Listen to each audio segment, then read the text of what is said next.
तुर्क सदर रजब तैयब एर्दोगन ने इस हफ्ते कतर का दौरा किया, जहां इन्होंने कई अरब डॉलर मालियत के असलहा के मुआहिदे पर बातचीत की।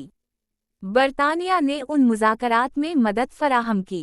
ब्लूमबर्ग के मुताबिक एर्दोगन कतर से 24 इस्तेमाल शुदा और 16 नए यूरोफाइटर टाइफून तैयारे खरीदने के ख्वाह हैं। ये मुआहदा तुर्की की फ़ौजी सलाहियतों को मजबूत करेगा और यूरोपीय नेटो ममालिक के साथ इसके ताल्लुकात को मज़ीद गहरा करेगा। फ़िलहाल तुर्की के पास ज़्यादातर F-16 लड़ाका तैयारे हैं, लेकिन अमरीका से नए F-16 तैयारे 2030 तक आने की तवक्को है। उसी वजह से तुर्की ने दूसरे मुतबादिल तलाश करना शुरू कर दिए हैं। कतर का ये दौरा एर्दोगन के खलीजी ममालिक के दौरे का हिस्सा था, जिसमें कुवैत और उम्मान की मुलाकातें भी शामिल थीं।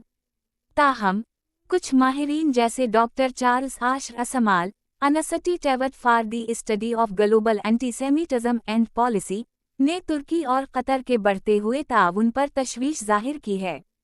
उनके मुताबिक दोनों ममालिक का इत्तेहाद इंतहा पसंदी को फ़रोग़ दे सकता है और ख़ित्ते में अदम इस्तेहकाम का बाइस बन सकता है।